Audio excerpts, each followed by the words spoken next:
네, 한 주 동안 잘 지내셨는지 모르겠습니다. 지난주는 저희가 추수감사주일 또 새생명 벽길 축제로 함께 모였었는데 이제 다시 또 청년 공동체 모임으로 함께 예배하고 있습니다. 제가 얼마 전에 흥미로운 단어 하나를 발견해서 오늘 설교 제목으로 넣어봤습니다. TLDR이라는 겁니다. 혹시 이 단어 아시는 분 계실까요? 이게 2002년도에 만들어진 신조어고 옥스퍼드 온라인 사전에 2013년에 등재가 됐다고 합니다. 이게 사실 서구권에서는 많이 쓰이는 표현인데 우리나라에서는 좀 다른 표현으로 쓰이기는 해요. 이 TLDR이 뭐냐면은 Too long, didn't read입니다. 길어서 안 읽었다라는 뜻이에요. 우리나라에서는 보통 스압 내지는 좋은 글입니다. 물론 읽진 않았습니다. 이런 밈으로 이제 좀 변환돼서 쓰이는데 보통 이제 TLDR이라고 쓰고 그 다음에 한 문장 정도로 요약을 하면서 이 글이 너무 읽어서 읽지는 않았지만 대충 이런 이야기를 하는 것 같다라는 핵심적인 내용들을 올릴 때 쓰는 이제 어구라고 합니다. 오늘날에는 이 TLDR이 더 많이 우리 삶에 들어와 있는 것 같아요. 여러분들 한번 떠올려 보시죠. 마지막으로 글을 읽었던 때가 언제입니까? 이렇게 짧은 글들 말고 이렇게 손 안에서 지나가는 컨텐츠들 속에 적혀 있는 글들 말고 정말로 지면으로, 서류상으로 혹은 화면 안에서 보더라도 좀 긴 텍스트들을 읽었던 게 언제인가입니다. 책을 읽은 게 언제이며 A4용지 한두 장, 세 장, 네 장 정도 분량이 되는 긴 글을 읽으면서 그 글을 소화해내고 그 글이 담겨있는, 그 글 속에 담겨있는 그 뜻을 자기 것으로 만들어가는 그 과정, 읽기의 과정을 우리가 언제 마지막으로 했는가라는 거죠. 물론 대학생들, 이제 학교를 다니고 있는 학생들은 그 읽기의 과정들을 많이 하고 계실 텐데 사실 학교를 졸업하고 나면 또 본인의 직업이 글을 읽어야 되는 것이 아니라면은 보통의 사람들은 이제 읽지 않는다라고 할 수 있죠. 얼마 전에 나온 기사로도 대한민국에 1년에 책을 한 권도 읽지 않는, 즉 글을 읽지 않는 사람이 전체 인구의 60%가 넘는다라고 합니다. 다양한 방식으로 우리가 소식을 접하고 다양한 방법으로 우리가 여러 가지 인사이트가 있는 글들을 접하지만 사실 우리가 꼼꼼하게 읽고 그 일을 해석해내고 그 글을 내 것으로 만들어가는 이 읽기의 과정을 많이 놓고 있다라는 거죠. 그렇지만 우리가 사실 정보를 얻지 않는 건 아닙니다. 우리가 살면서 인터넷 기사나 혹은 SNS에 뜨는 여러 가지 컨텐츠들을 통해서 다양한 이야기들을 접하고 다양한 소식들도 듣고 또 다양한 칼럼들도 소화해내죠. 그런데 문제는 짧다라는 거예요. 이 글의 컨텐츠가 짧다라는 거죠. 짧은 글이 갖고 있는 유익이 있습니다. 물론 핵심적인 이야기들 임팩트 있게 딱 전하고 우리 마음속에 와닿는 이야기들로 딱 들어오는, 그리고 요즘은 이제 화면과 함께 그 글들을 제공받는 시대다 보니까 이미지 혹은 동영상들이 우리에게 주는 임팩트들이 있죠. 그런데 글을 읽지 않는 시대의 문화가 나쁜 것이라고 이야기하고 싶지는 않습니다. 그런데 한 가지 생각해봐야 될 문제는 이 TLDR이 우리가 이 말씀을 대하는 태도에도 고스란히 들어가 있다는 겁니다.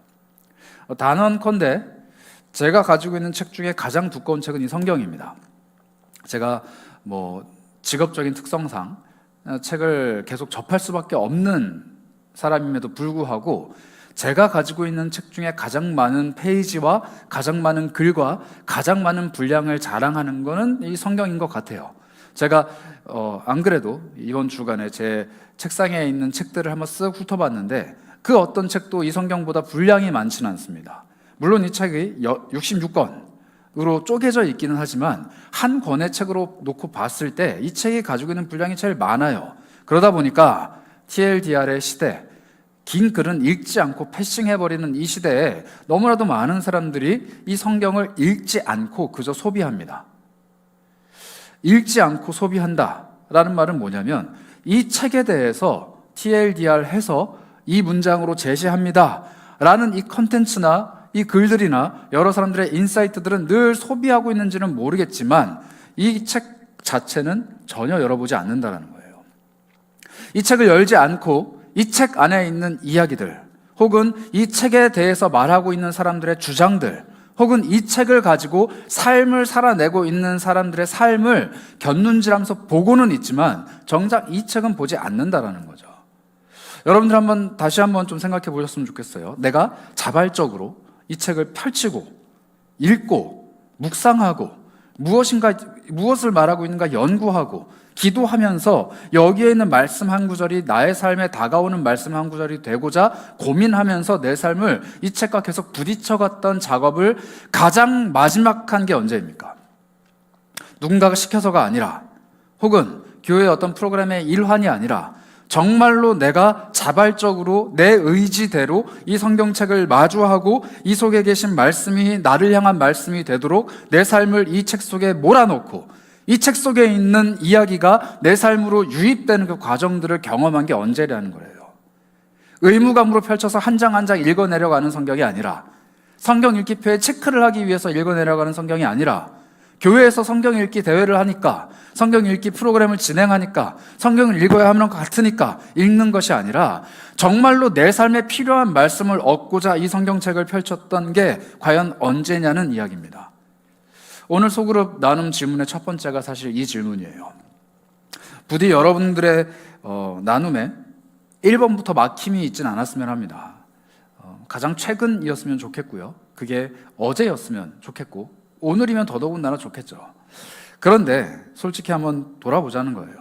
나는 이 성경에 있는 하나님의 말씀, 이 속에 담겨있는 하나님의 메시지, 이 속에 담겨있는 수많은 하나님의 그 언어들이 누군가에 의해 소화되고 누군가에 의해서 각색되고 누군가에 의해서 재편집되어 있어서 내 눈에 들어오기 그럴싸하고 내 마음에 감동을 주기에 그럴싸한 구절들로 변화되어 있는 것들을 소비해내기 급급한 것이 아닌가.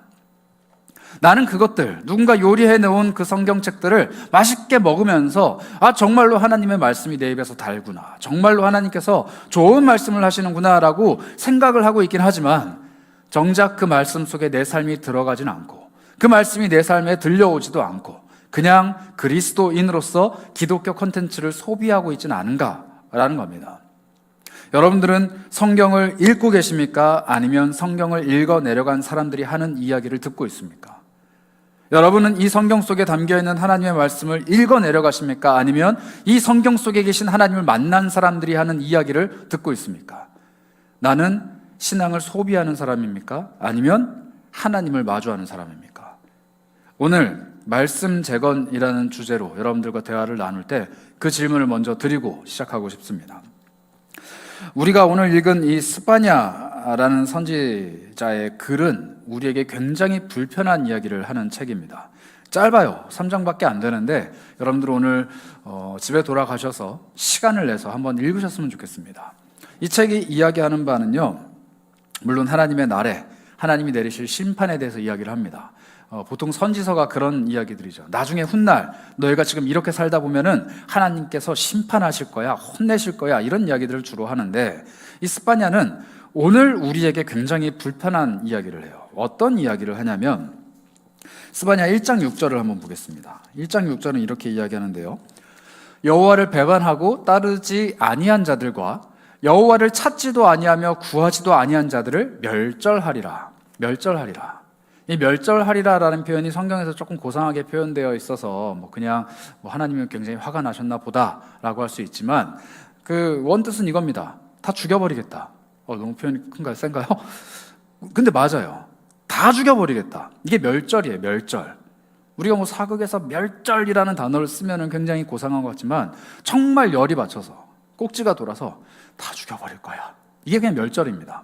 그런데 그 멸절하겠다라는 대상이 굉장히 중요해요. 1장 6절에 뭐라고 얘기하냐면 여호와를 배신한 사람, 배반한 사람, 신앙을 뒤로 하고 자신의 삶을 버린 그 사람도 내가 없애버릴 건데 또 어떤 사람을 없애냐면 하나님을 찾지 않는 사람, 하나님을 구하지 않는 사람도 없애버리겠다. 이렇게 말씀하십니다.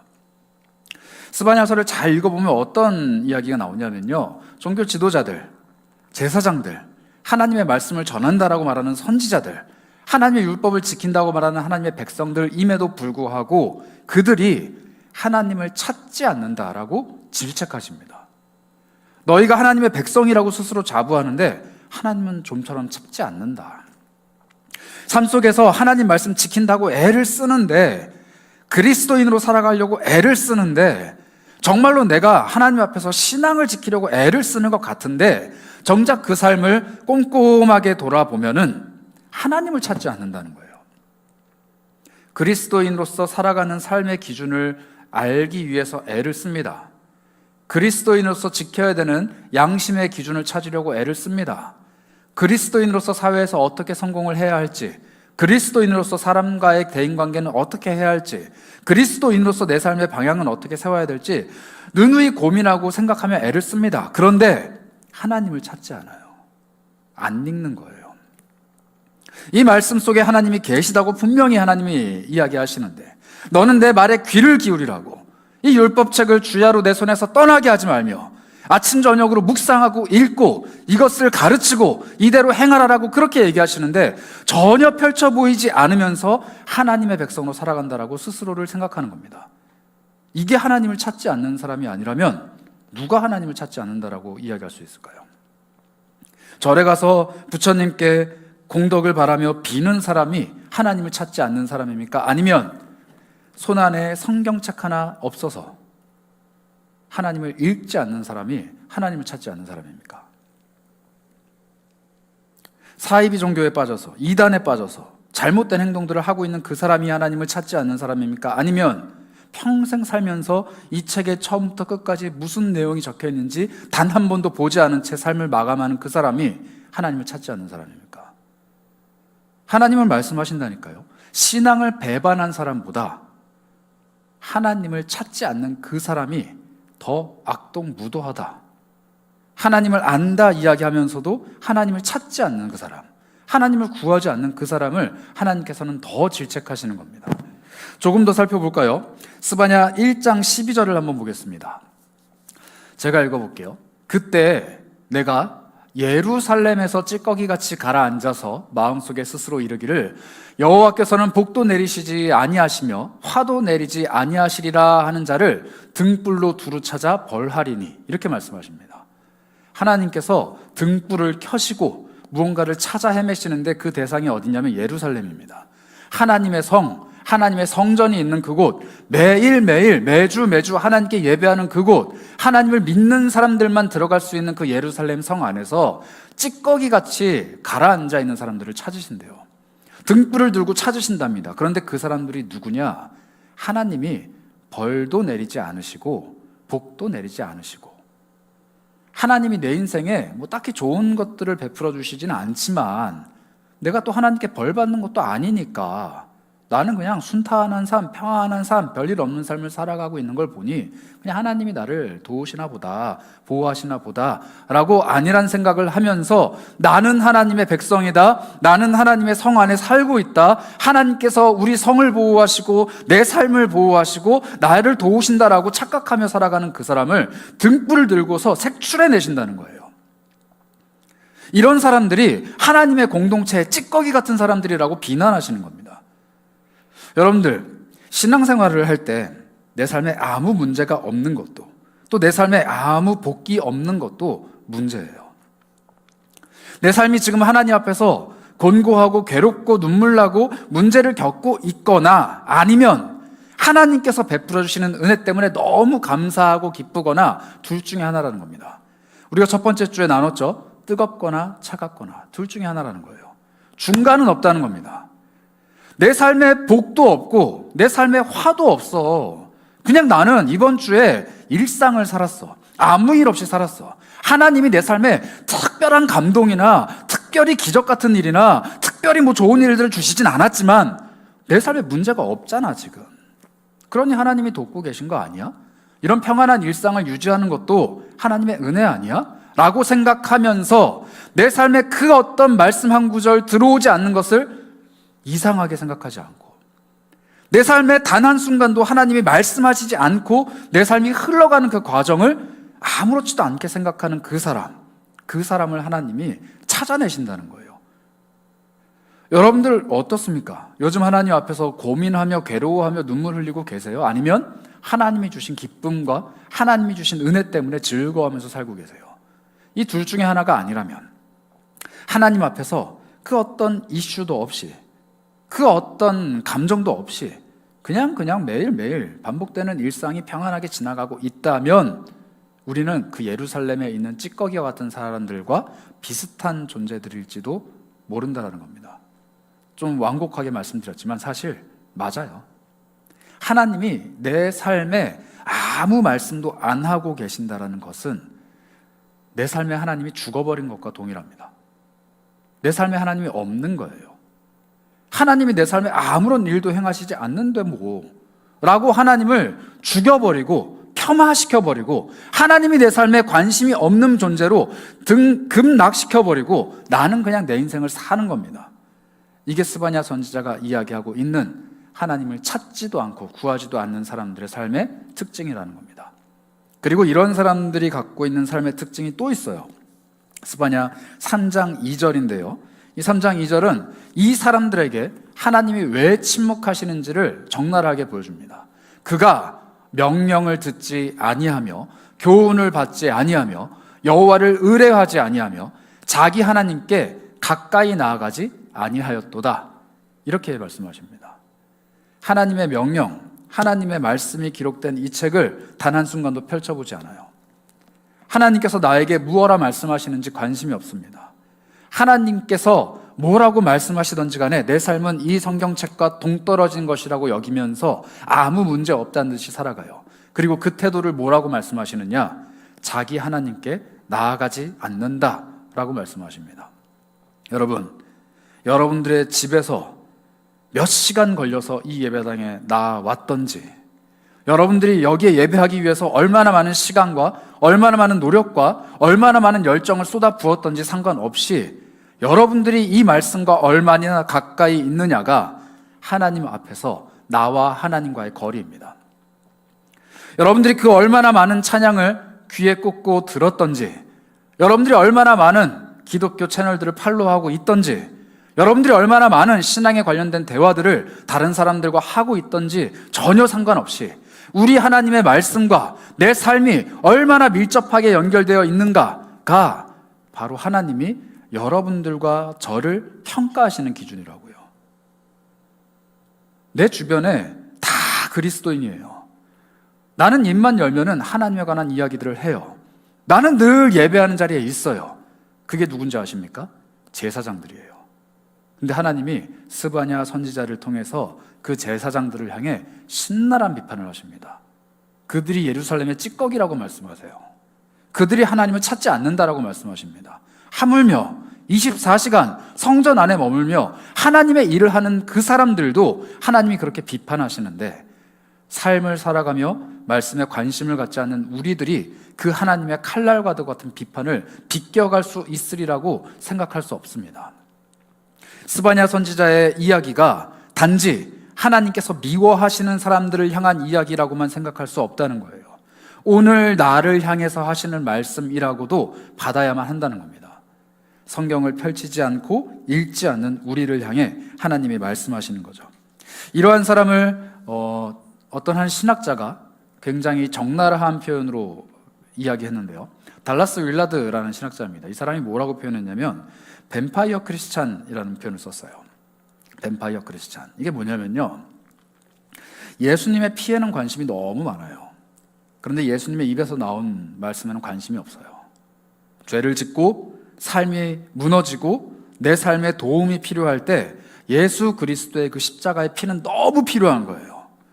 마치 흡혈귀가, 뱀파이어가 피가 모자라게 되면은 밤마다 날개치며 돌아다니면서 사람들의 필에 혈안이 돼서 달려들듯이 예수 그리스도의 십자가에 달려들어서 그분의 피는 갈망하는데, 그 피가 내 삶을 용서하고 내 삶을 변화시키고 내 삶을 이끌고 가는 것은 너무나도 귀한데 거기서 전부라는 거예요. 하나님이 뭐라고 말씀하시는지, 하나님이 나의 삶에 대해서 뭐라고 평가하시는지, 하나님이 나에게 무엇을 요구하시는지는 전혀 관심이 없고, 십자가에 매달리신 예수 그리스도의 피, 그거 하나면 내 인생 충분하다, 이렇게 착각하는 사람을 뱀파이어 크리스찬이라고 얘기했습니다. 여러분들은 어떤 존재입니까? 예수의 피, 그거 하나면 족하다. 맞죠? 족합니다. 그게 우리를 구원으로 인도하니까요.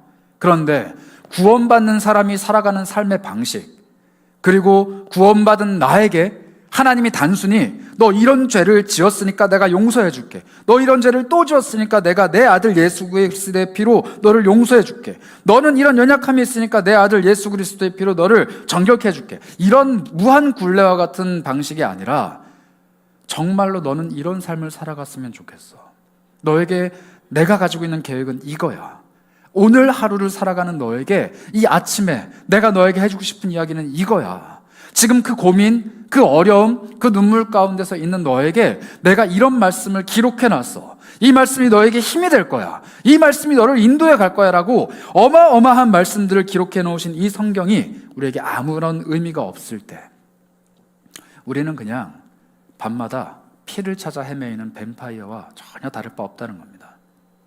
우리에게는 예수 그리스도께서 나를 위해 못 박혀 죽으셨다라는 요한복음 3장 16절 말씀, 그 한 구절이면 전부예요. 충분한 거예요. 창세기부터 요한계시록까지 펼쳐져 있는 수많은 말씀들이 다 그저 그런 불필요한 말씀들인 겁니다. 그런 사람들에게 하나님께서는 이런 말씀을 또 하십니다. 스바냐 3장 5절인데요. 그 가운데 계시는 여호와는, 이 그 가운데라는 거는요, 이런 하나님을 가까이 하지 않는 이 죄인들 한가운데 계신 여호와를 의미합니다. 그 가운데 계시는 여호와는 의로우사 불의를 행하지 아니하시고 아침마다 빠짐없이 자기의 공의를 비추시거늘 불의한 자는 수치를 알지 못하는도다, 이렇게 말씀하세요. 너무 적나라하죠. 하나님을 예배한다고, 하나님의 사람이라고, 나는 하나님을 믿는다라고 생각하는 그 수많은 사람들 가운데 하나님이 계십니다. 근데 그 하나님은요, 화도 내리지 않으시고 복도 내리지 않으시는, 아무런 일을 행하시지 않는 그 하나님이 아니라 아침 해가 떠오르고 지는 것처럼 한순간도 빠짐없이 이 세상 가운데 자기의 말씀을 하시고 자기의 일을 하시고 자기의 역사를 펼쳐 보이시는 그 하나님이 살아있으심에도 불구하고 내 인생에는 하나님이 아무런 말씀도 안 하시는 것 같아. 내 삶엔 아무런 문제가 없는 것 같아. 나는 하나님의 음성을 못 듣는 것 같아. 하나님은 그냥 내 삶을 순탄하게 인도하시는 것 같아 라고 말하는 그 사람들은 부끄러운 줄 모른다는 거예요. 오늘도 하나님의 말씀은 이 성경책을 통해서 수많은 사람들의 삶에 말씀하고 계십니다. 오늘도 하나님의 말씀은 여러분들의 삶 가운데 전하고자 하는 하나님의 뜻을 담고 있습니다. 이 말씀은 펼치기만 하면 온 천지를 진동할 만한 강한 능력으로 울려 퍼지는 말씀입니다. 이 말씀은 펼치기만 하면 내 삶에 정말로 원하시는 하나님의 뜻과 계획이 펼쳐지는 놀라운 능력의 말씀입니다. 그런데 굳게 닫아버리고 마치 판도라의 상자 마냥 더 이상 열어서는 안 되는 책인 것처럼 굳게 닫아버리고 하나님은 침묵의 하나님이야, 벙어리 하나님이야, 아무것도 안 하시는 하나님이야 라고 치부해버리는 그 사람, 부끄러운 줄 모른다는 거예요. 크고 놀라우신 하나님, 아침마다 새로우신 그 하나님, 그 말씀을 통해서 우리의 삶을 늘 인도해 가시는 그 하나님을 아무런 능력이 없는 하찮은 신 정도로만 치부해버린다는 겁니다. 여러분, 그런 이야기를 제가 책에서 봤습니다. 우리 수요일날 레디컬 클럽에서 읽는 레디컬이라는 책인데요, 아프가니스탄 아시죠? 9.11 테러를 일으키는 바람에 쑥대밭이 된 그 나라, 그 아프가니스탄에 있는 아이들은 탈레반 정권 때문에 이슬람을 이제 강제로 믿습니다. 물론 뭐 종교도 이슬람이고요. 근데 이 아이들이요, 초등학교에 들어가기 전에 꾸란이죠, 코란, 우리가 말하는 코란을 읽는 정도가 아니라 외워요. 달달달 외웁니다.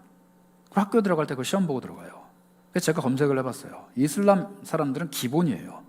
그들은요, 이 성경책을 들고 다니지 못하는 존재로 여깁니다. 그들에게 이제 코란이죠. 이렇게 우리처럼 들고 다니지 못하는 존재예요. 왜냐하면 너무 신성하기 때문에. 너무 신성하기 때문에 들고 다니는 존재가 아니에요. 요즘에 뭐 그런 분들이 많이 없습니다만, 옛날에는 자동차, 승용차 그 뒷좌석에 있는 그 뒤쪽에 있는 대시보드 같은 데다가 성경책을 올려놓고 다녔죠. 그러면 그 성경책 위에 햇볕이 계속 내리니까 이 성경책이 변색이 돼버리는, 그런데 그 성경책 그냥 계속 있는 거예요. 왜냐하면 이게 부적 같은 존재거든요.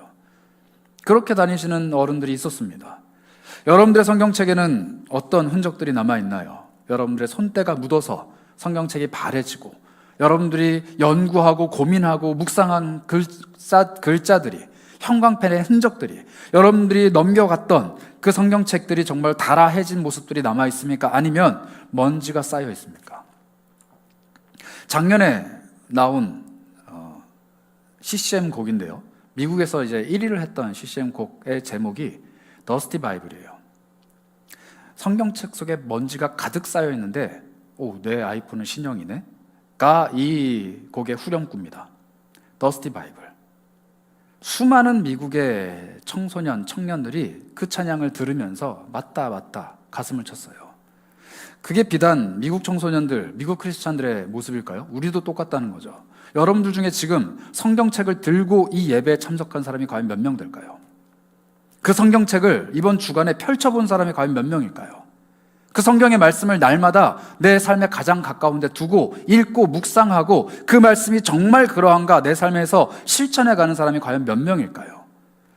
이 성경을 통해 하나님께서 여러분들에게 말씀하신 것을 이번 주간에 경험한 사람이 과연 몇 명일까요? 100%이기를 소망합니다만 자신은 못하겠어요. 저도 그렇거든요. 날마다 이 말씀 앞에 머무는가? 그렇지 않은 것 같아요. 순간순간마다 이 말씀이 나에게 말씀하시도록 열어두는가? 그렇지 않은 것 같아요. 문제가 있을 때, 고민될 때, 생각해야 될 때, 결정해야 될 때 이 말씀을 펼치고 이 말씀 속에 있는 기준을 찾는가? 혹은 내 머릿속에, 내 삶 속에 각인되어 있는 그 말씀이 작동해서 나의 선택의 기준이 되고 내 생각의 방향이 되고 내가 걸어가는 삶의 이정표가 되는가? 매번 그렇지는 않은 것 같다는 겁니다. 그런데 그리스도인이라면은 주의 말씀은 내 발의 길이요, 주의 말씀은 내 발의 등불입니다 라는 이 성경 구절을 적어도 읊조릴 수는 있어야 하지 않을까 하는 거죠. 시편 19편 1절부터 4절은 우리에게 이렇게 이야기합니다. 하늘의 하나님이 영광을 선포하고 궁창이 그의 손으로 하신 일을 나타내는도다. 날은 날에게 말하고 밤은 밤에게 지식을 전하니 언어도 없고 말씀도 없으며 들리는 소리도 없으나 그의 소리가 온 땅에 통하고 그의 말씀이 세상 끝까지 이르도다. 하나님이 해를 위하여 하늘의 장막을 베푸셨도다. 내 귓가에 들려오지 않을 뿐이지 온 세상은 하나님에 관한 이야기를 하고 있습니다. 내 마음속에 울려 퍼지지 않을 뿐이지 하나님은 오늘도 말씀하고 계십니다. 내가 펼쳐보지 않았을 뿐이지 모든 삶의 문제의 해답은 이 성경책 속에 있습니다.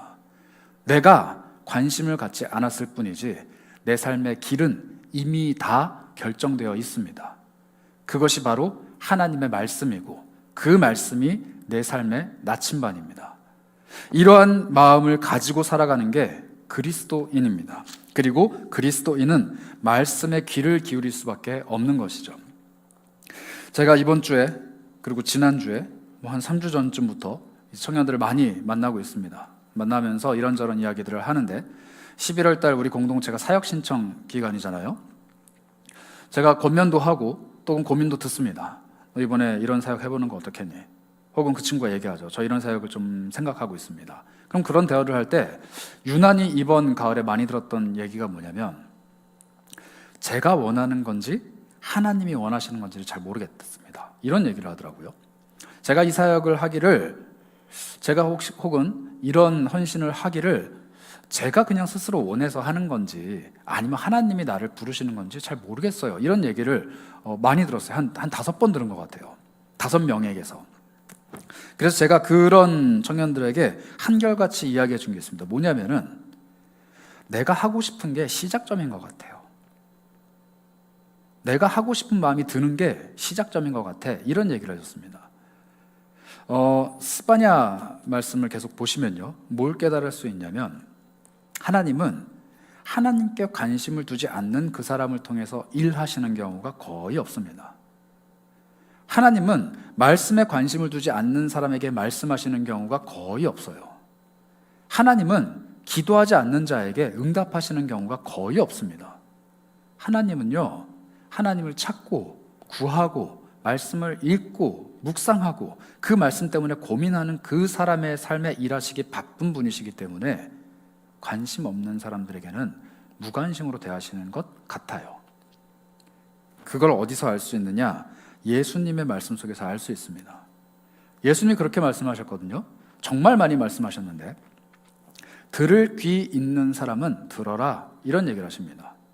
그냥 하신 말씀이 아니에요. 수많은 사람들이 몰려 있고 수천 명의 사람들이 예수님의 말씀을 듣기 위해 몰려 있습니다. 예수님이 천국에 관한 비밀을 선포하십니다. 비유도 말씀하세요. 수많은 이야기도 하십니다. 그런데 그 이야기 매번 끝자락에 뭐라고 말씀하시냐면은 들을 귀 있는 사람은 들어라, 이런 말씀을 하세요. 단순히 내 말을 이해하는 사람은 이해하고 따라와 라는 표현이 아니고, 이 표현은 뭘 의미하냐면요, 내가 이야기한 이 이야기에 적극적으로 반응하고 그 말씀에 귀를 기울이고 그 말씀에 내 삶을 걸고, 이 말씀이 정말로 그러한 말씀인가 삶에서 실천해 내보고 고민해보고 싸우고, 그것 때문에 내 삶에 정말 많은 갈등들이 있는 그 사람들에게는 들릴 것이라는 말씀이에요. 그냥 좋은 이야기구나, 유익한 이야기구나, 뭐 나쁘지 않구나 정도로 대하는 사람에게는 스쳐 지나가는 말씀입니다. 그러나 그 말씀이 정말로 내 삶에 의미가 있는 말씀이 되기를 바라고 그 말씀에 내 삶을 거는 사람에게는 잘 박힌 못이 되어서 빠지지 않는 그 말씀의 능력이 내 삶을 인도해 간다는 거예요. 이게 하나님이, 그리고 예수 그리스도께서 말씀하실 때 우리를 향해서 가지시는 태도입니다. 설교를 듣는다고 해서, 예배를 드린다고 해서 모든 사람이 말씀 앞에 반응하지 않습니다.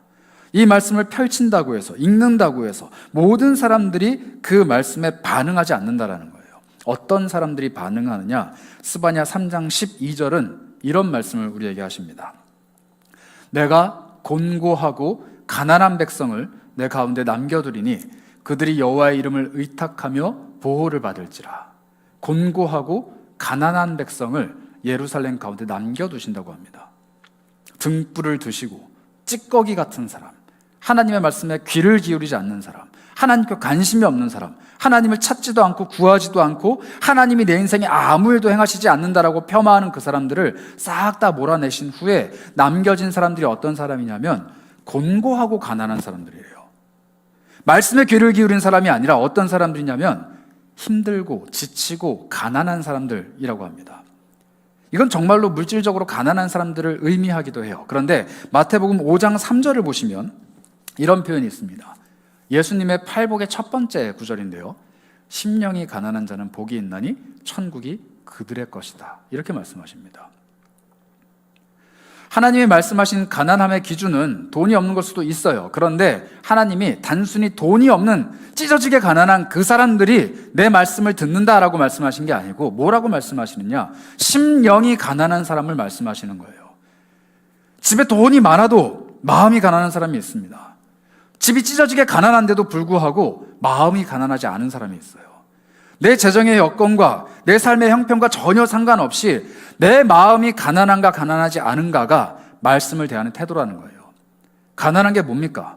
여러분들 중에 부자는 별로 없으니까, 제가 알기론. 저도 부자가 아니기 때문에 우리는 가난하다는 게 뭔지 잘 알잖아요. 뭐 돈이 없는 거죠.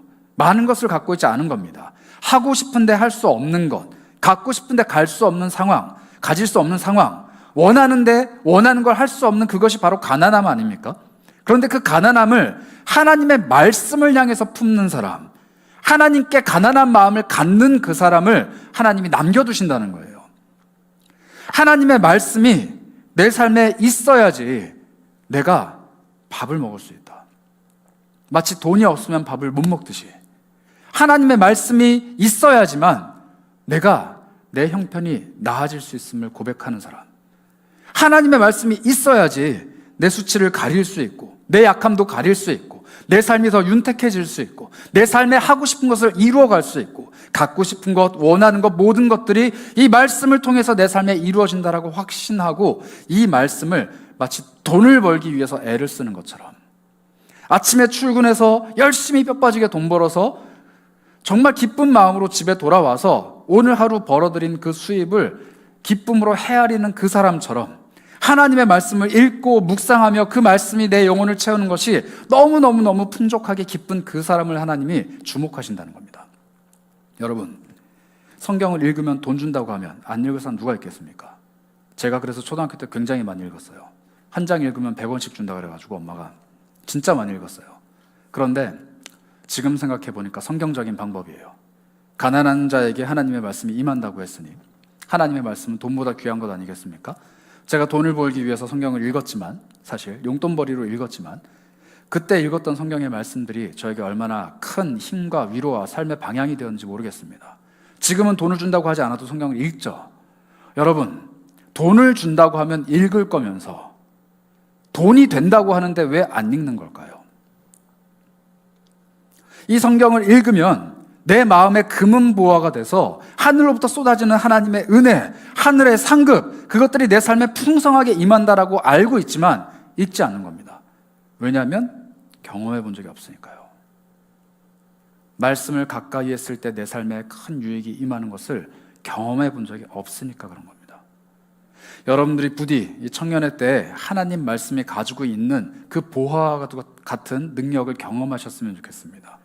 내 삶의 방향을 놓고 고민할 때 가장 좋은 가치를 선택할 수 있는 힘이 되는 하나님의 말씀. 내 삶에 정말 큰 문제가 벌어졌을 때 돈으로도 해결 안 되는 그 문제를 해결해내는 가치 있는 그 하나님의 말씀. 내 삶에 정말 큰 어려움과 눈물과 아픔과 탄식이 찾아올 때 이 세상은 돈으로 모든 걸 틀어막을 수 있다고 얘기하겠지만 우리는 이 말씀으로 그걸 틀어막겠다라고 고백하는 사람들이 되었으면 좋겠다는 거예요. 하나님의 말씀은 그렇게 능력이 있는 것입니다. 하나님의 말씀은 우리 삶에 그렇게 가치 있는 것이에요. 여러분들이 덮어놓고 무시하고 읽지 않고 아무 일도 벌어지지 않는다라고 폄하할 만큼 그런 무가치한 존재가 절대 아닙니다. 집에 성경책 한 권 없으신 분들 회개하시고 빨리 사세요. 내가 가지고 있는 성경책에 단 한 번도 내 손으로 무언가를 적거나 나에게 감동을 주신, 나에게 은혜를 베풀어 주신 하나님의 말씀을 골라서 정성스레 색칠하고 기록하고 암송하고 그것을 가까이 해본 경험이 없으신 분들 회개하고 펼치세요. 이 성경책이야말로 우리가 가까이 해야 되는, 우리 삶의 가장 중요한 아이템이자 우리 삶의 가장 소중한 것이기 때문입니다. 이러한 말씀을 가까이 하는 사람, 그런 사람들에게 하나님은 일을 하기 시작하십니다. 제가 청년들과 함께 사역하면서 느끼는 것들이 좀 있는데, 이 별빛 동기 나눔에서도 또 많이 느껴요. 별빛 동기 나눔 사역이 시작된 지가 벌써 한 3주 지났죠. 4주 차가 됐습니다. 여러분들 중에서는 이 사역에 동참하신 분들 있을 거고, 또 어린이에게 성경을 보낸다라고 했을 때 또 참석하신 분들도 있을 거예요. 그런데 묘해요. 정말 묘해요. 어떤 사람들은 하나님의 사역이 시작된다라고 하면요, 바로바로 반응을 해요. 제가 말씀드린 건 반응입니다. 금액이 아니에요. 하나님께서 무슨 사역을 하신다라고 하면은 반응을 하는 사람들이 있어요. 그런데 반응이 뜨뜻미지근한 사람들이 있습니다. 까먹었어요. 죄송해요. 어디로 해야 되죠? 이렇게 반응하는 거예요. 4주가 지나갔는데 누군가는 지금 굉장히 격렬하게 반응한 사람이 있고, 누군가는 맞다 라고 반응한 사람이 있어요. 그런데 참 묘한 게, 저는 여러분들이 예배하는 모습을 지금 지켜보고 있잖아요. 제가 한 명 한 명을 다 이렇게 보잖아요. 하나님의 말씀을 경청하고 하나님의 말씀이 정말 어떤 것인가 뚫어지게 저를 바라보며 정말 부담스러우리만큼 저랑 눈을 마주치는 사람들은 잘 반응해요. 그런데 이 예배가 그냥 그런 예배로 전락해버린 사람들은 잘 반응하지 않습니다. 교회 사역을 대하는 태도가 그러한데 하물며 하나님을 대하는 태도는 어떨까요? 하나님을 대하는 삶의 태도는 어떨까요? 이 예배가 소중하지 않은 사람이 아침마다 묵상하고 큐티하고 그 말씀을 통해서 자기 삶을 경영해가고 자기의 마음밭을 기경하고 자기의 삶의 말씀의 씨앗을 심고 그 말씀의 열매를 거두는 삶을 살리라고 기대하긴 어렵습니다. 만약에 그런 삶을 살고 계신 분이 있다면 우리 인업부 공동체의 예배는 나한테 별다른 감흥을 주지 않고 오히려 내 삶 속에서 하나님과 더 친밀한 관계를 누리는 분이 있다면 죄송해요. 그분은 빨리 다른 공동체를 찾으셔야 됩니다. 예배가 무너지고 있는 거예요. 삶이 무너지고 있는 거라고요. 정상적이지 않은 삶입니다. 하나님 앞에서 예배하는 것은 뜨뜻미지근한데 내 삶에 하나님의 은혜가 풍성하다고요? 이건 기형적인 문제예요. 물론 그런 사람들이 별로 없겠죠. 내 삶에 하나님의 은혜가 풍성하지 않은 이유는 내 삶의 첫 시작점인 주일, 그 예배로부터 시작한다는 거예요. 내 예배가 하나님 앞에서 별반 다를 바 없는 예배다? 그 한 주 망친 겁니다. 오늘 예배 허투루 흘려보냈다? 그 한 주 망친 거예요. 여러분 꼭 기억하셔야 됩니다. 한 주의 시작은 주일입니다. 그 주일에 선포된 말씀이 내 삶에 다가와야 겨우 한 주 살 수 있는 거예요. 아침마다 내가 말씀을 읽고 그 말씀 한 구절을 붙들어야 겨우 하루 살 수 있는 거라고요. 그런데 그 말씀들이 온데간데 없이 사라지고 그냥 살려고 하니까 힘들고 지치고 눈물 나고 버거운 겁니다. 우리는 이 말씀 없이는 살아갈 수 없게끔 창조된 존재이기 때문이에요. 그래서 스바냐 3장 16절에 이런 구절이 등장을 합니다. 그날에 사람이 예루살렘에 이르기를 두려워하지 말라 시온아 내 손을 늘어뜨리지 말라 이렇게 말씀을 합니다. 두려워하는 사람들, 삶에 하나님이 아무런 일을 하지 않는 사람들, 하나님이 정말 나에게 반응하지 않는다라고 생각하는 사람들의 특징이 뭐냐면요, 두 손을 늘어뜨린답니다. 아무 일도 할 수 없는 지경에 이른다는 거예요. 지치고 쓰러지고 망해버려서 내 손을 탁 늘어뜨리고 나는 더 이상 무력합니다, 무기력합니다, 하나님 나는 아무것도 할 수 없습니다 라고 고백한다는 거예요. 그런데 하나님의 말씀이 그들에게 이야기하십니다. 너 지금 그 두 손을 늘어뜨리지 말아라. 넌 아무 일도 할 수 없을 정도로 지쳐버렸다고 말하지 말아라. 너의 삶에 더 이상 아무런 감흥이 없고 너를 움직이게 하는, 너를 달려가게 하는, 너의 삶을 비상하게 하는 하나님의 말씀이 없다고 착각하고 두 손 두 발 다 놓고 가만히 있지 말아라. 그 다음 구절이 뭔지 아세요? 우리가 함께 읽은 구절입니다. 너의 하나님 여호와가 너의 가운데 계시리니 그는 구원을 베푸실 전능자이시니라. 여러분, 전능자가 뭡니까? 뭐든지 다 할 수 있는 분이라는 거예요. 모든 걸 다 해내시는 하나님, 이 세상을 만들어 가실 뿐만 아니라 이 세상에 있는 모든 것들을 자기 손안에 쥐고 계신 그 하나님이 나의 하나님이신데, 나는 그 하나님을 아무 일도 하지 못하는 무능력한 아버지로 전락시켜버리고 두 손 두 발 다 떨군 채 가만히 있는 존재가 되어서는 안 된다라는 겁니다. 그래서 하나님께서 자기 백성들을 찾아오셔서 그의 삶에 일하시고 역사하실 때 보여주시는 반응이 있습니다. 3장 17절 하반절인데요, 그는 구원을 베푸실 전능자이신데 그가 너로 말미암아 기뻐하신다. 너를 잠잠히 사랑하신다. 너로 말미암아 즐거이 부르신다. 기뻐하신다. 이렇게 말씀하세요. 하나님이 어마어마한 기쁨을 품고 계시는데 되게 상반된 모습을 보여주시죠. 잠잠히 사랑하신대요. 잠잠히. 하나님이 말씀하시는 삶은요, 어마어마한 기적이 일어나는 삶이 아닙니다.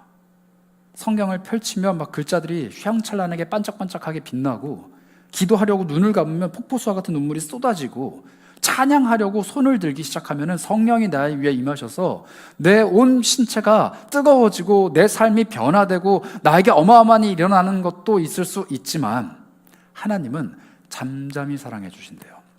어떤 사람을요? 두 손 두 발 무기력하게 다 떨구고, 하나님 어떻게 해야 됩니까? 나는 가난합니다. 나는 공고합니다.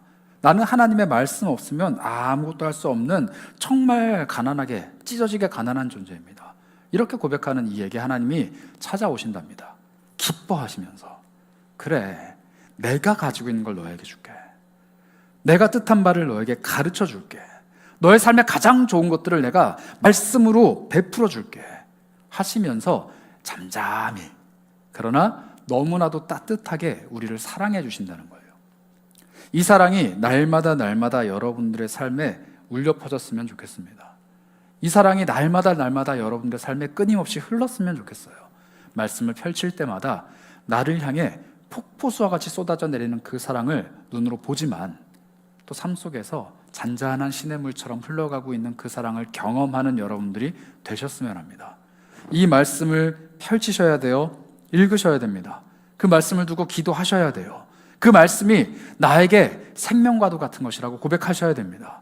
이 말씀이 그 어떤 것보다 값진 것이라고, 이 말씀이 그 어떤 지폐보다도 더 큰 값어치를 가지고 있는 것이라고, 이 말씀이 정말로 내 삶의 중요한 방향이 된다고 고백하셔야만 합니다. 그게 그리스도인의 정체성이에요. 여러분들에게 이 말씀이 주어지기까지 정말 얼마나 많은 사람들의 피와 땀과 눈물이 들어가 있는지 우리는 알아야만 합니다.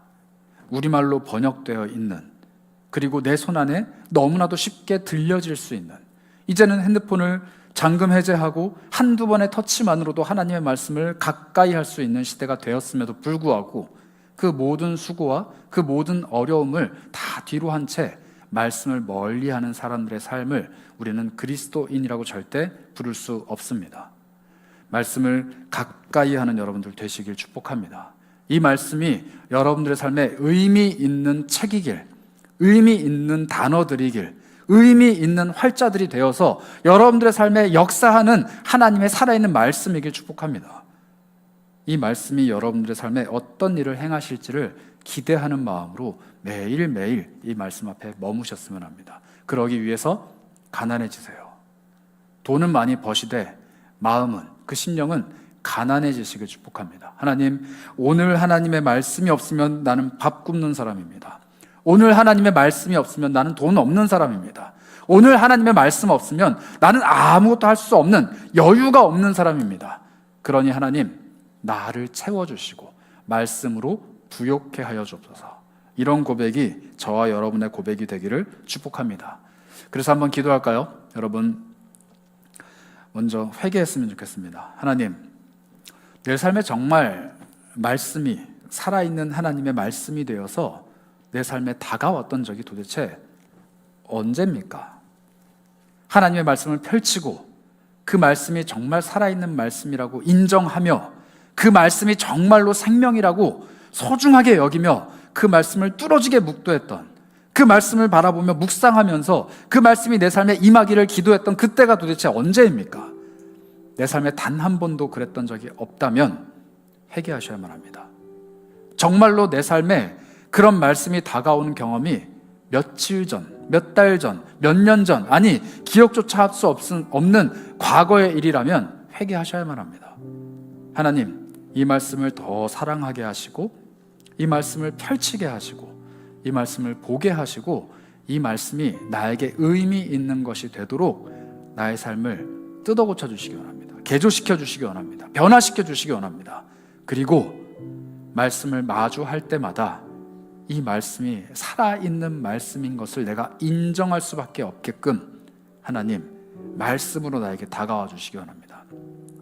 찬양으로 얻는 감동이 아니라, 기도로 얻는 영적인 카타르시스가 아니라, 예배로 얻는 영적인 의무감의 해소가 아니라 정말 살아있는 이 하나님의 말씀이 내 삶에 다가오는 경험을 내가 하길 원합니다. 하나님, 이 말씀으로 나에게 다가와 주시옵소서. 우리 이런 마음으로 잠시 하나님 앞에 기도하며 나아가겠습니다. 하나님, 말씀이 정말 살아있는 말씀이십니까? 이 말씀이 정말 소중한 은혜의 말씀이십니까? 능력의 말씀이십니까? 나에게 다가올 수 있도록 살아있는 그 말씀이 되어서, 생명력 있는 그 말씀이 되어서 내 삶에 다가올 수 있도록 인도하여 주옵소서. 주님의 은혜가 이 말씀을 통하여 충만하게 나에게 임할 수 있도록 인도해 주시기를 소망합니다. 말씀이 정말로 내 삶의 모든 것 된다라고 고백할 수 있기를 소망합니다. 삶의 문제 가운데 펼쳐진 그 말씀의 은혜가 수 있도록 역사하여 주시옵소서. 하나님, 결단하며 나가기 원합니다. 의지대로 살아가기 원합니다. 하나님, 함께하여 주옵소서. 하나님, 이 소중한 말씀이라고 우리가 이야기하지만 과연 내 삶에 이 말씀이 언제 그렇게 소중했는지, 나의 삶에 대한 계획이 담겨있는 말씀이라고, 나를 향한 하나님의 목소리라고 말은 했지만 우리가 그 말씀에 얼마나 귀를 기울였는지 겸손하게 돌아봅니다. 하나님은 오늘도 이 말씀을 통해 온 천하 만물에게, 수많은 사람들에게 말씀하고 계신데 왜 나는 그 말씀이 좀처럼 들려오지 않는 걸까요? 하나님은 오늘도 수많은 사람들의 삶을 좌우하시고 이끌고 가시고 그들에게 복도 내리시고 화도 내리시는데 왜 내 삶은 하나님의 복도 없고 화도 없는 그저 그런 밋밋한 삶일까요? 하나님의 말씀을 가까이 하지 않았고 하나님을 찾지도 구하지도 않았기 때문이라고 오늘 스바냐는 우리에게 이야기합니다. 그 말씀에 다시 한번 귀를 기울이게 하시고 다른 이들을 향한 말씀이 아니라 나를 향한 말씀으로 받고 이 말씀을 가까이 하기로, 이 말씀을 읽기로, 이 말씀이 나를 향한 말씀이라고 인정하기로, 이 말씀을 통해 내 삶이 온전해질 수 있다라고 확고한 믿음을 갖기로 결심하게 하여 주옵소서. 말씀을 펼치게 하시고 읽게 하시고 그 말씀을 눈으로 뚫어지게 보게 하시고 말씀이 정말 나에게 무엇으로 말씀하시는가, 그 말씀이 내 삶을 어떻게 만져가시는가 깨달아 알 수 있는 지혜를 우리에게 베풀어 주시기 원합니다. 하나님, 하나님의 말씀을 읽는데도 불구하고 아무런 감동도, 아무런 죄책도, 아무런 생각도, 아무런 경험도 하지 못하는 비참한 그리스도인이 되지 않길 원합니다. 단 한 구절의 말씀일지라도 내가 그 말씀에 귀를 기울일 때 나에게 속삭여 주시고, 내가 그 말씀을 마음으로 받아들일 때 하나님 말씀을 통해 우리 삶에 다가와 주시기를 간절히 소망합니다. 읽어도 변함이 없는 삶을 살아가면서 지치는 것이 아니라 하나님의 말씀을 정말 간절히 갈급해하며 가난한 심정으로 가까이 할 때 우리 삶에 찾아와 주시고 우리를 기뻐해 주시고 잠잠히 그러나 뜨겁게 사랑해 주시는 그 하나님의 사랑을 받아 누릴 수 있도록 이 말씀을 통해 우리에게 찾아와 주시옵소서. 하나님의 말씀을 가까이 하기로 결심한 우리 청년들을 축복합니다. 하나님, 이들의 삶에 꼭 필요한 하나님의 말씀, 꼭 있어야만 하는, 들어야만 하는 하나님의 그 말씀을 펼칠 때마다, 눈으로 볼 때마다, 소리내어 읽을 때마다, 암송하고 마음에 새기고 그 말씀을 꽉 움켜쥘 때마다 하나님께서 다가와 주시고 찾아와 주시고 응답하여 주옵소서. 하나님께서 우리에게 오늘도 말씀하고 계신 것을 확신합니다. 그 말씀 의지하여 우리 주 예수 그리스도의 이름으로 기도합니다. 아멘. 말씀을 향한 우리들의 마음과 뜻과 의지를 결단하며 함께 찬양하도록 하겠습니다. 하늘을 나는 새도, 하늘에 나는 새도 주 손길 돌보시네. 온 땅에 충만한 주 사랑으로 내 마음을 덮으소서. 주 나를 부르셨네. 주 나를 부르셨네. 주의 영광 위에 모든 사람을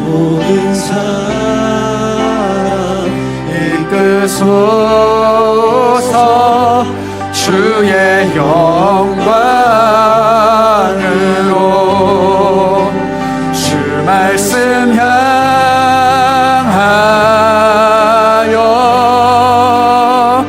달려가리라.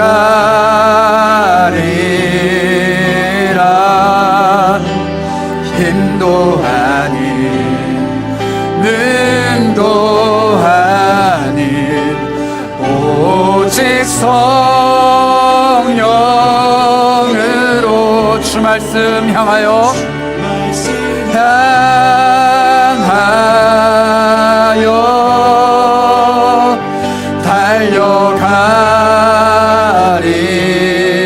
달려가리라.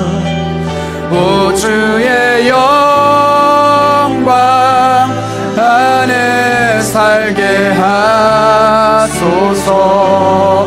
다시 한번 말씀을 갈망하는 마음으로 찬양합니다. 하늘을 나는 새도, 하늘에 나는 새도 주 손길 돌보시네. 온 땅에 충만한 주 사랑으로 내 마음을 덮으소서. 주 나를 부르셨네. 주 나를 부르셨네. 주의 영광 위에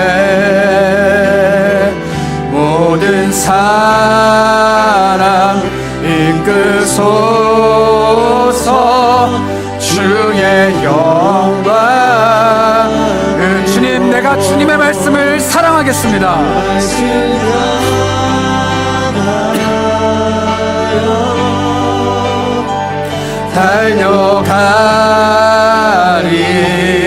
달려가리라.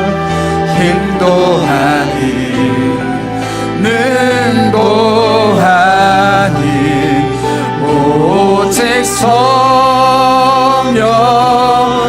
주님, 내가 주님을 가까이 하겠습니다.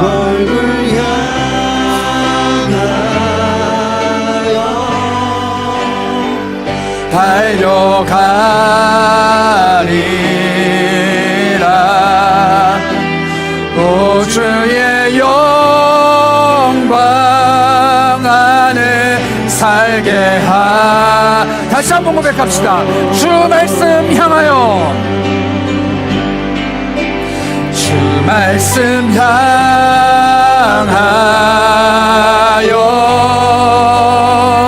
달려가리라.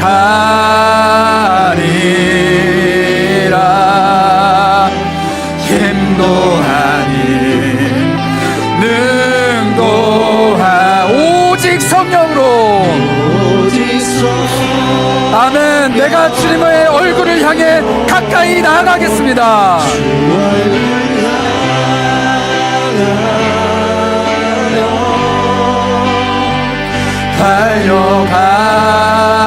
달려가리. 오 주님의 영광 안에 내가 살아가기 원합니다.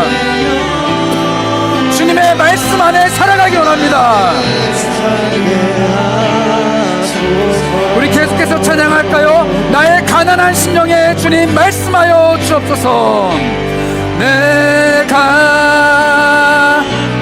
약할 때 강함 주고 가난할 때 우리를 부욕해 하신 나의 주. 주님, 내가 말씀 앞에 약한 존재입니다. 약할 때 강함 주. 말씀 앞에 내가 가난한 존재입니다. 우리를 부욕해 하신 나의 주. 감사 감사 감사. 여러분, 이 시간에 우리 하나님 앞에 간절히 기도하며 나아가기 원합니다. 주님, 내가 가난한 존재가 되기 원합니다. 내 영혼이, 내 심령이 말씀 앞에 가난한 존재가 되기 원합니다. 하나님의 말씀 없이는 단 하루도 살아갈 수 없다고 고백하는 사람 되기 원합니다. 하나님이 나를 먹이시지 않으면, 하나님이 나를 입히시지 않으면, 하나님이 나에게 말씀하시지 않으면 나는 부끄러워서 밖을 나갈 수 없는 사람이라고, 나는 아무런 능력이 없어서 살아갈 수 없는 사람이라고, 그렇게 말씀 앞에 가난한 사람이 되기 원합니다. 돈 잘 벌어서 잘 먹고 잘 사는 사람 되는 것보다 이 말씀 한 구절을 읽기 위해서 애쓰는 사람 되기 원합니다. 사람들 앞에서 떳떳하게 잘 살아가는 사람이 아니라 하나님의 말씀 앞에 내 삶을 내어놓는 사람이 되기 원합니다. 이 세상을 너무나도 잘 알아서 아무런 문제 없이 살아가는 사람이 아니라 세상 속에서 문제투성이일지라도 모든 것에 답이 되어주시는 이 말씀을 잘 아는 사람이 되기 원합니다. 나에게 말씀을 베풀어 주신 주님 감사합니다. 가난하고 연약하고 배고픈 내가 이 말씀으로 배불리 먹고 떳떳하게 살아갈 수 있도록 인도해내신 주님 감사합니다. 이 말씀을 사랑하고 이 말씀을 내 삶의 기준 삼아 살아갈 수 있도록 나에게 힘을 더하여 주옵소서. 하나님 앞에 기도하며 나아가겠습니다. 기도하겠습니다. 주님, 우리에게 은혜를 베풀어 주시기 원합니다. 말씀이 우리 삶의 능력이 되게 하여 주시기 원합니다. 이 말씀이 나의 모든 것 되게 하여 주시기 원합니다. 살아계신 하나님의 말씀이 내 삶의 유일한 기준이 되기 원합니다. 이 말씀이 나에게 모든 것 되시기 원합니다. 내가 이것을 얻기 위해, 저것을 갖기 위해, 내 주머니를 배부르게 하기 위해서 달려왔던 모든 삶을 내려놓고 이 말씀으로 내 영혼을 충만하게 하기 위해 하나님 앞에 나아가기 원합니다. 주님, 이 말씀에 귀를 기울이게 하시고 주님, 이 말씀을 펼쳐내게 하시고 이 말씀을 읽어가게 하시고 이 말씀이 내 삶의 능력되게 하여 주시고 이 말씀으로 내 영혼이 배부르게 하여 주시고 이 말씀이 오로지 나의 모든 것 되게 하여 주셨소서. 하나님, 말씀 앞에 나아갑니다. 이 말씀을 가까이 하지 않았던 나의 모든 삶을 다시 한번 내려놓기 원합니다. 주님, 이 말씀을 사랑하기 원합니다. 이 말씀이 나의 모든 것 되어주시기 원합니다. 하나님, 말씀을 소중히 하는 마음 갖기 원합니다. 이 말씀이 나의 모든 것 되게 하여 주셨소서. 하나님, 살아계신 하나님 아버지의 말씀을 간절히 갈망하기 원합니다. 하나님의 말씀 없이는 단 하루도 살아갈 수 없노라고 고백하는 사람 되기 원합니다. 주여, 말씀을 사랑하게 하여 주옵소서. 말씀을 통해 내 삶을 다시금 보게 하여 주옵소서. 이 말씀이 나를 읽어내리고 하게 하여 주옵소서. 말씀이 나를 수용하게 하여 주옵소서. 이 말씀이 나를 끌고 가게 하여 주옵소서. 말씀으로 모든 것들을 해결해 나갈 수 있게 하여 주옵소서. 말씀으로 내 삶을 이겨낼 수 있도록 인도하여 주옵소서. 말씀으로 다른 이들에게 하나님의 사랑을 전할 수 있게 하여 주옵소서. 이 말씀 통하여서 내 인생의 능력이 있게 하여 주옵소서. 이 말씀이 나의 모든 것 되게 하여 주옵소서. 말씀으로 살아가는 사람 될 수 있도록 나에게 말씀하여 주옵소서.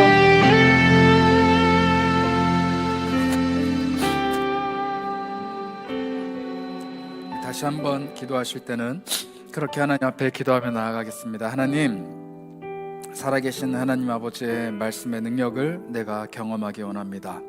말씀을 펼칠 때마다 나에게 말씀하여 주시고 그 말씀이 살아있는 말씀이 되어서 내 삶을 향해 하나님 말씀해 주시고 정말로 이 말씀이 그렇구나, 내 삶이 이 말씀 속에 있구나, 나를 향한 하나님의 계획이 이 말씀 속에 있구나, 이 말씀이 나를 끌고 가는구나 경험하고 고백할 수 있도록 살아계신 하나님 말씀을 통해 나에게 다가와 주옵소서. 이 말씀을 더 뜨겁게 사랑하기 원합니다. 이 말씀을 펼칠 때마다 살아계신 하나님을 두 눈으로 목격하기 원합니다. 이 말씀을 통해 내가 정말로 하나님을 만나기 원합니다. 우리 그런 마음으로 다시 한번 갈망하며 기도하도록 하겠습니다. 하나님, 우리 사랑하는 영혼들 주 앞에서 말씀을 펼칠 때마다 이 말씀이 살아있는 말씀, 운동력 있는 말씀, 생명의 말씀, 우리의 모든 것들을 해석해내시고 이끌고 가시는 말씀이 되어서 우리 모두의 삶에 다가와 주시기 원합니다. 하나님은 살아계십니다. 하나님은 오늘도 우리에게 말씀하십니다. 그 살아계신 하나님의 말씀의 능력이 우리에게 나타나기를 소망합니다. 하나님, 이 말씀을 통해 우리에게 다가와 주셨소서. 하나님, 살아계신 하나님, 우리에게 말씀하여 주셨소서. 이 말씀에 우리가 귀를 기울이겠습니다. 하나님의 말씀이 살아있는 말씀 되어 우리 삶에 다가오게 하여 주셨소서. 주님, 능력의 말씀, 생명의 말씀 우리가 붙들도록 인도하여 주시고 이 말씀을 통해 내 삶이 매일매일 하나님과 조우하며 매일매일 하나님과 만나며 매일매일 하나님을 마주할 수 있도록 인도해 주셨소서. 주여, 말씀 없이 살아가는 헛된 그리스도인 되지 않게 하여 주시고 주님을 찾지도 않고 구하지도 않고 하나님의 복과 화가 나에게 임하지 않는다고 하나님을 격가시키는 사람 되지 않도록 하나님, 우리를 다시 한번 말씀으로 깨워주시길 소망합니다. 우리 삶을 말씀으로 두드려 주셨소서. 우리를 하나님 말씀 앞에 머물게 하여 주셨소서. 하나님, 채워주셨소서. 하나님 말씀으로 늘 충만케 채워주셨소서. 놀랍도록 역사하시는 주님의 말씀의 은혜가 내 삶에 충만하게 넘칠 수 있도록 하나님 함께하여 주시옵소서. 주님, 내 삶을 인도해 가야 주시옵소서.